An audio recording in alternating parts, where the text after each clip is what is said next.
You couldn't get it even. So you ran. We were the largest radio advertiser in America for 2 years. Right. Just 13 years ago. Today, that would be an Amazon Web Services. No be in the big cloud. deal. We could start now and be done in time for breakfast. No problem. Exactly. A significant change. Priceline the brand obviously starts to get increasing notoriety. I think sometime in '99 you hire William Shatner, you go public. I want to talk a little bit, by the way, I just wanted to point out, it's amazing how just in 6 months, how different things became as you added products and services. From the get-go, did you know that this was going to be more than airlines? Oh yeah, the whole system was designed. Airlines was just the starting product. Yeah. So airlines was just the starting point in much the same way. We designed a problem, a solution to a very big problem. There's a $1 trillion problem in the world, and we designed a solution, which is why we launched the business, to a $1 trillion problem, which is how do you clear perishable inventory below your retail price without cannibalizing your retail price? This is a problem that everybody who has excess inventory that perishes faces in the world, whether you're an airline, a restaurant, a car dealer, it doesn't matter who you are. Media company. Media company. This solution was the first solution in probably 1,000 years. When you say 1,000 years, you're such a student of history. What are you thinking of? Well, the invention of of the price tag, which was invented in medieval Europe. It was probably the last great invention in commercial pricing systems. The notion of a fixed price tag affixed to products was invented, around 1200. And prior to that, it was barter. Prior to that, every price was named. You asked the merchant what the price was, and he told you. The idea of putting a price on something didn't exist before the Middle Ages. Okay. So it was a modern, medieval invention. So we go hundreds of years. Yeah, nobody's ever invented a system where you could actually collect demand at every price and then fill that demand at all different prices. And importantly, what you just said earlier was that you could have, Priceline was conceived of as a solution to an economic problem. Exactly. The internet helped accelerate the usage of that service. The internet made it possible to collect the demand at zero variable cost. So most of business has a very high variable cost. When you add a customer, you add cost. When you add a unit of production, you add cost. So in the world of business, your variable costs are something that's very important to you. In what we did in Priceline was we solved this question of if you wanted to collect demand, if everybody in this room would be willing to go and have dinner across the street, but everybody had a different price at which they'd be willing to have dinner across the street after this interview, we had no mechanism to collect demand without spending money to talk to each one of you and write it down and write it up and take your information and maybe get a check from you and all this. There are all these costs. What the internet allows us to do is to very quickly and cheaply, actually zero cost, to collect that information differentially from every person. And because there's a credit card system and because I can freeze credit on your credit card for a brief period of time, I can know the credit card is good. I can literally collect demand at every price without spending money to do it. That's the big innovation. Whereas if you had to call me on the phone, each one of you, it would take a human operator minutes to collect that information at real cost. Yet this was a period where you were investing heavily in, obviously the variable cost, you're not including the cost of marketing. Cost of marketing is a fixed cost, not a variable cost.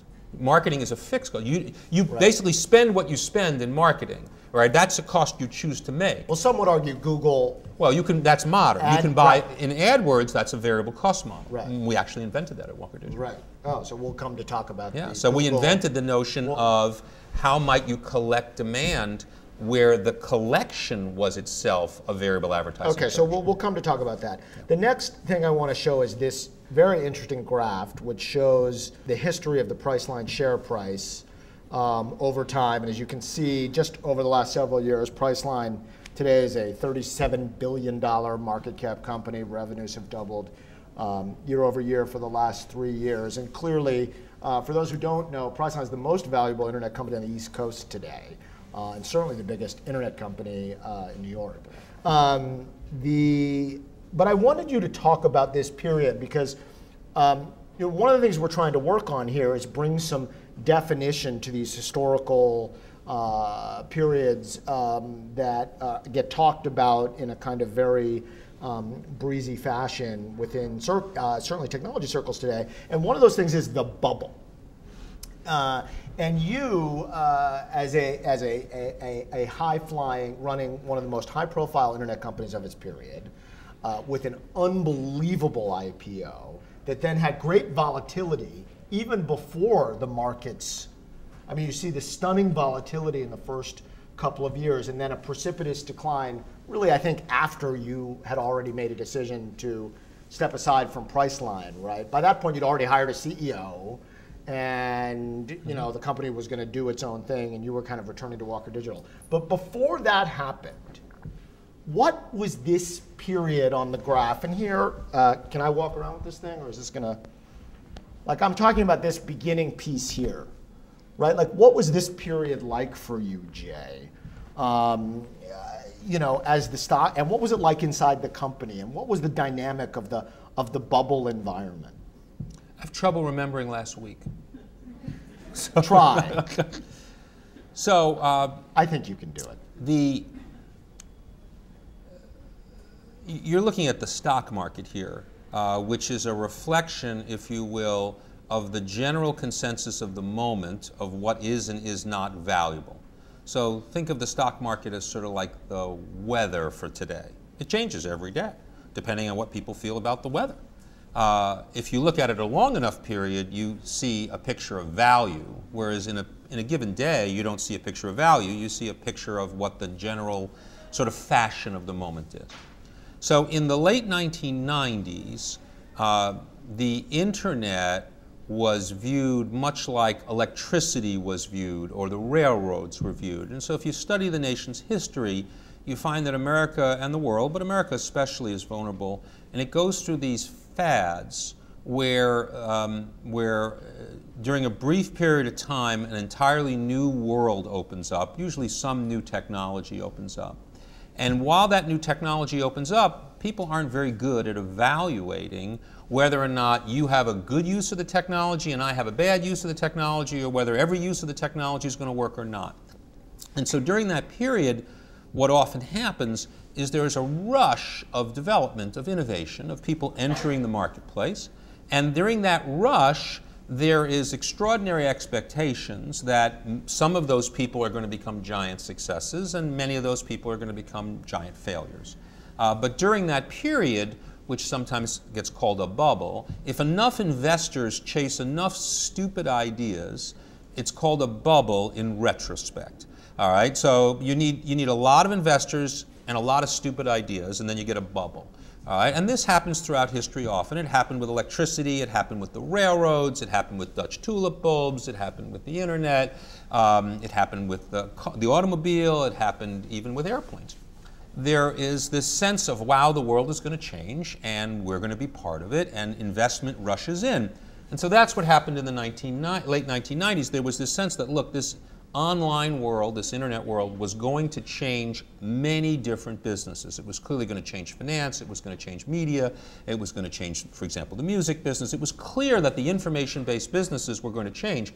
What wasn't clear was who was going to change them profitably and who was going to change them stupidly, and it wasn't clear as to how much profit was going to be made by the people who changed it. So in the early days of the internet, those of us who were the first entrants into the marketplace enjoyed an advantage in that there weren't very many companies who were willing to invest in a business structure that may never make money. There was a lot of uncertainty whether companies on the internet could make any money, and it was sort of, at the time, considered a mark of foolishness if your company was doing internet things. It was just sort of saying, oh, how stupid for you. With the exception if you were a dial-up provider like AOL, if you were an ISP, an internet service provider, they would thought, well, they could make money, they actually did something. Or if you were sellers of like domain names, where it was clear like, well, you know, you're a domain name seller, obviously somebody's going to make money selling domain names. And so you had thousands and thousands of companies being funded. Priceline was one of the first companies that actually had revenues. That was very unusual to have revenues. Most of those businesses, that they had the term pre-revenue, which means they had no customers, no paying customers.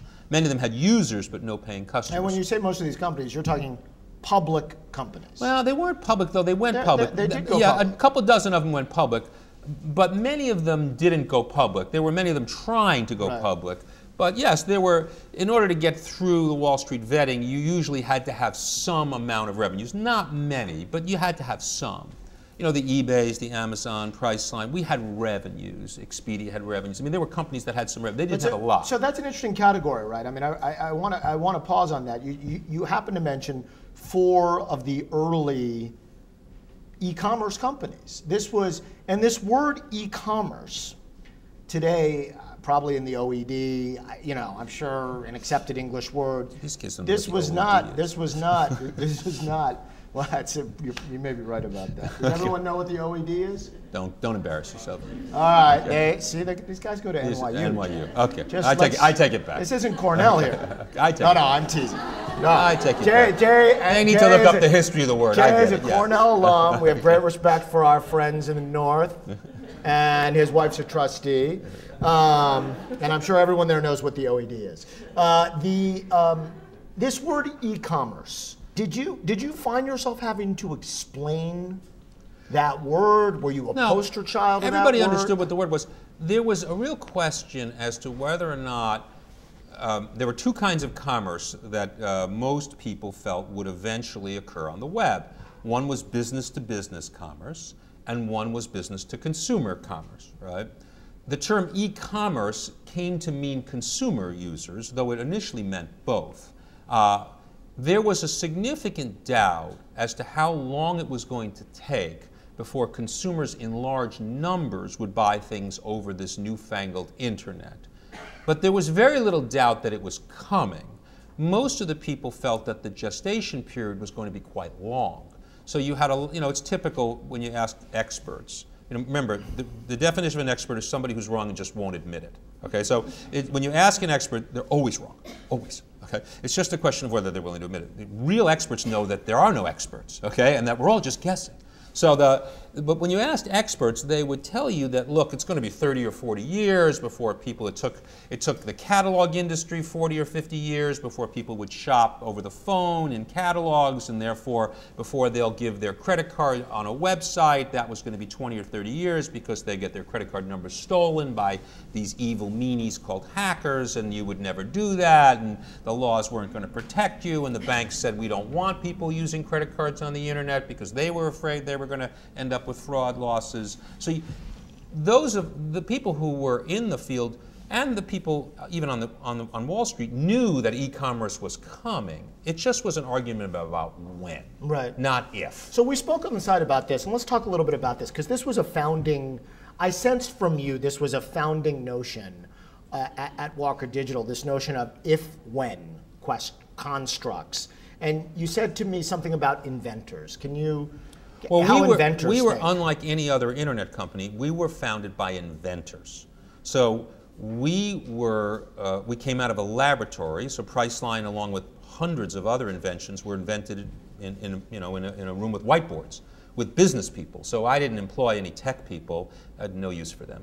Okay, and I didn't employ any engineers initially. We just employed business people. And marketers and salespeople and and people who understood customers. So we solved problems. And so we knew as inventors, we absolutely knew that people were going to buy things on the web. That wasn't a question, just like they bought things on phone. Many of us came out of the catalog industry, and I was a direct marketer by trade. So we knew that customers were going to buy things. We just didn't know when. Right. So whereas if questions are, well, if mobile phones if computer chips get to be fast enough and cheap enough, maybe you'll be able to have the internet on your phone. One could argue, well, maybe there's some laws of physics that won't allow for enough processing power to be held in your hand. That could be arguably an if question. Right. Fairly quickly it became a when question once Moore's law clearly demonstrated that it had no chance of stopping anytime soon. Then it became a when question. And I think this if-when construct is something we might want to return to.